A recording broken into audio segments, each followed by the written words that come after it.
एकादश्यां निराहार समभ्यर्च जनार्दनम् स्नातुनन्दस्तु कालिन्द्यां द्वादश्यां जलमाविशत्। अब एकादशी का वो परम पावन दिन आया और एकादशी तिथि को नंद बाबा निर्जल एकादशी का व्रत करते थे। प्रेम से बोलो। एकादशी का सुंदर व्रत किया। 1000 ग्राम प्रभु का पूजन किया। एकादशी तो अच्छे से हो गई। रात्रि में सो गए और रात्रि 12 बजे जाकर उन्हें क्या ब्रह्म हो गया कि 4 बज गए, ब्रह्म मुहूर्त हो गया। तुरंत उठे, 2 सेवकों को साथ में लिया, दौड़कर यमुना जी के तट पर चले गए। प्रेम से बोलो। यमुना तट पर जाकर यमुना जी में स्नान करने के लिए उतरे और डुबकी लगा दी। क्यों? क्योंकि रात्रि में जलाशयों में स्नान नहीं करना चाहिए। जल के देवता विश्राम करते। रात्रि 12 बजे नंद बाबा चले गए तो वरुण के दूत पकड़कर वरुण लोग। अब जो 2 सेवक साथ में आए थे उन्होंने देखा कि भाई नंद बाबा ने डुबकी तो लगाई, वापिस तो आए नहीं। जब बड़ा समय हो गया दौड़ करके गए और जाकर कन्हैया से कहा, कन्हैया भैया तेरे बाबा यमुना जी में डूब गए। प्रेम से बोलो। कन्हैया ने जैसे ही सुना लगाई दौड़, यमुना तट पर पहुंचे, यमुना जल में लगाई छलांग और छलांग लगाते सीधे कहां पहुंचे? वरुण लोक। प्रेम से बोलो। वरुण लोक में जा रहे हैं। वरुण बैठे अपने सिंहासन पर। उन्होंने जब देखा, अरे करे अजानता माफ के ना, मेरे दूतों से गलती हो गई, अपराध हो गया, क्षमा करें प्रभु। कोई बात नहीं, बोलो। तुरंत नंद बाबा को खोला गया, मुक्त किया गया। नंद बाबा के चरणों में प्रणाम करता है वरुण, क्षमा प्रार्थना मांग रहे हैं। और अब नंद बाबा को लेकर के कन्हैया वापिस आए और जिस जल में डुबकी लगाई थी उसी यमुना जल से बाहर उछल कर आए। और तब तक पूरे के पूरे ब्रजमंडल में खबर फैल गई कि नंद बाबा यमुना जी में डूब गए। सारे ब्रजवासी पहुंचे हैं यमुना तट पर। जैसे कन्हैया नंद बाबा को लेकर आए, सब नंद बाबा को घेर कर, क्यों रे नंद बाबा आज ऐसी डुबकी लगाई कि हमें ही चक्कर में हम तो घबरा ही गए थे। नंद बाबा कहते हैं भैया आज मुझे बड़ा धोखा हो गया।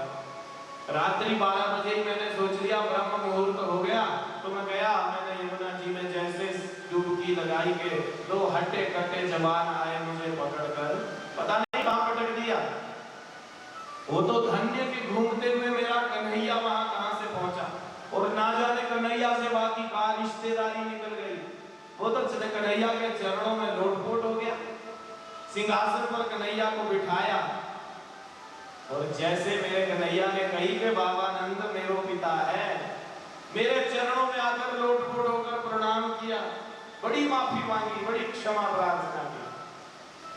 अब जो ब्रजवासी है वो सब एक दूसरे के कान में फिर कहने लगे, अरे भैया अब हो चाहे ना हो, हमें अब पक्का विश्वास हो गया कि हमारा कन्हैया भगवान है। प्रेम से बोलो। कैसे कैसे देवता से यहाँ की रिश्तेदारी, कैसे कैसे देवता इसके चरणों में गिरते हैं, ये पक्का भगवान है।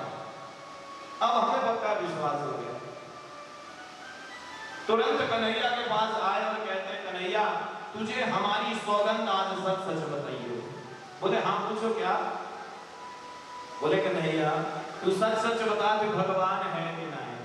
प्रेम से बोलो। कन्हैया फिर कहते हैं, अरे मेरे पीछे क्यों पड़े हो, बार बार एक ही बात लेकर के आ जाते हो। बोले कन्हैया तू सच सच बताइयो, हमें कोई लेना देना नहीं, तू भगवान है तो बनो है, पर सच सच बता। कन्हैया कहते हैं इस बात को छोड़ो, मैं भगवान हूं कि नहीं, लेकिन अगर मैं भगवान हूं भी तो तुम्हें चाहिए क्या ये बता दो। प्रेम से बोलो। ब्रजवासी कहने लगे तू भगवान है चाहे ना है कोई बात नहीं, लेकिन अगर तू भगवान है तो तेरे वैकुंठ के बारे में हमने बड़ी बातें सुन रखी है। यदि तू भगवान है तो एक बार अपने वैकुंठ के दर्शन करवा दे। प्रेम से बोलो। कन्हैया कहने लगे अरे वैकुंठ के दर्शन करने, तो इसमें मुझे भगवान बनाने की क्या जरूरत है? वो तो मैं तुम्हें वैसे करवा सकता हूँ। चलो, जो जो वैकुंठ के दर्शन करना चाहता है वो मेरे साथ चलो। सब ब्रजवासियों को साथ लेकर गए। कहाँ? निधिवन। वहां पर है ब्रह्म कुंड। कन्हैया एक शिला पर बैठकर कहने लगे कि जो जो वैकुंठ के दर्शन करना चाहता है वो ब्रह्म कुंड में पहले स्नान करो। प्रेम से बोलो। सारे ब्रजवासी हर्ष से, प्रसन्नता से गए ब्रह्म कुंड में। तेतु ब्रह्म विदम भीतः। ब्रह्म कुंड के अंदर गए और जैसे डुबकी लगाई कि डुबकी लगाते ही सारे ब्रजवासी वैकुंठ पहुंच गए। बोलिए नारायण भगवान की जय। डुबकी लगाते वैकुंठ। सब ब्रजवासी देख रहे थे, भाई हम ये कहां पहुंच गए। चारों तरफ देखते तो चार चार भुजा वाले। अरे भाई कैसे कैसे लोग जा रहे हैं, ये कहां? एक कहता है अरे हम कहीं वैकुंठ तो नहीं पहुंच गए, ये हमारो कन्हैया को वैकुंठ तो नहीं है। तभी एक वहां से पार्षद जा रहा था भगवान का चार भुजा वाला, उससे कहने अरे भैया जरा राम राम। तो वो ब्रजवासी के और मुड़ के कहता हो नमस्ते। ब्रजवासी देखे अरे भाई ये कैसो वैकुंठ, यहाँ कोई किसी से राम राम ही ना करे। दूसरा बोलता अरे भाई हमारी भाषा को समझ ना पा रहा है वो, हर जगह की अपनी अपनी भाषा होती है। अब वृंदावन आप जाएंगे तो वहां क्या कहते हैं, कैसे कहेंगे आप? प्रेम से बोलो, भाव से बोलो। ऐसे ही काशी विश्वनाथ जाएंगे तो वहां कहते हैं हर हर हर हर। अयोध्या ना जाएंगे तो वहां कहते हैं जय सीताराम। हर जगह की अपनी अपनी भाषा। जैसे आजकल हम बच्चों को सिखा रहे हैं हाय हाय बाय बाय, होता है। जिस समय मैं भी वृंदावन में अध्ययन किया करता था तो हमारे वहाँ दो मित्र बन गए थे हॉलैंड के रहने वाले। तो सुबह शाम जब हम मिलते थे तो वो कहते थे खुरियम बेलार, खुरियम मॉर्क। हमें लगता था मैं मूर्ख कह रहा है, लेकिन वो कहते थे प्रातः काल की नमस्ते, सायंकाल की नमस्ते। हर जगह की अपनी भाषा है। तो अब वहाँ की भाषा वो आपस में कह रही है हमारी भाषा को समझ नहीं पा रहे हो। आपस में बात कर रहे हैं ब्रजवासी, भाई हमारो कन्हैया कहाँ है वो? तो एक कहने लगा वो देखो वो बड़े सांप पे बैठा है, हमारे कन्हैया ही लग रहा है। अरे चलो चलो जल्दी मिलते हैं। दौड़ पड़े, दौड़ करके जा रहे थे, आगे पार्षदों ने रोक लिया। खबरदार यहाँ से आगे गए। भजन पूजन स्तुति जो भी करनी है वो यहीं से खड़े होकर करो, आगे कोई नहीं जा सकता। सबके मुख लटक गए, सब देख रहे हैं। अपने दाएं बाएं जब देखा तो चार चार भुजा वाले, चार चार मुख वाले, पंचानन त्रिपुरारी, पांच पांच मुख। उन्हें देख करके हंसने लगे, अरे राम राम। अभी तक तो चार चार भुजा वाले दिख रहे थे, यहाँ तो पांच पांच सिर वाले भी खड़े थे। ब्रह्मा विष्णु, ब्रह्मा शंकर जी की स्तुति कर रहे हैं। हक्के बक्के कन्हैया को देखकर सोच रहे हैं अरे 1000 फणों के नाग में बैठा है, तो अगर इसने 100 फणे वाले कालिया नाग को नाथ दिया तो कौन सी बड़ी बात है। देखो इसके ठाठ। अरे वाह भैया, बड़ा आनंद आ रहा है देख के, लेकिन मन ही मन घबरा रहे हैं। सोच रहे हैं भाई वैकुंठ तो कन्हैया तेरे बहुत अच्छा है, परंतु तेरे नजदीक कोई आ ना सके, तुझसे कोई बात कर ना सके, तेरे साथ कोई अच्छे से बैठ ना सके। तो बहुत देख लियो कन्हैया तेरो यो वैकुंठ, अब तो तू हमें वृंदावन ही बुला ले। बोलिए वृंदावन धाम की। और जैसे ही वृंदावन धाम का स्मरण किया कि जिस ब्रह्म कुंड में डुबकी लगाई थी उसी में बाहर सब ब्रजवासी उछल पड़े। बोलिए वृंदावन बिहारी लाल की। बाहर निकल कर देखा तो कन्हैया बांसुरी बजा रहे हैं, आराम से बैठे। कन्हैया को देखकर दौड़ कर गए, लपक गए, हृदय से लगा लिया अरे कन्हैया हमारे तेरो वैकुंठ, तेरे तो बड़े ठाठ है वैकुंठ में, बड़ो आनंद आयो रे। पर भैया एक बात तुझसे कहें, बुरा ना मानियो। बोले हाँ हाँ कहो। भैया तेरे ठाठ तो बड़े वैकुंठ में है,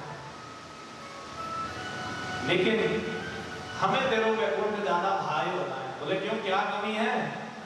देखो भैया, तेरे वैकुंठ में ना तो हम तेरे पास जा सके, न तेरे साथ बैठ सके, न तेरे साथ खा सके, न कुश्ती करें।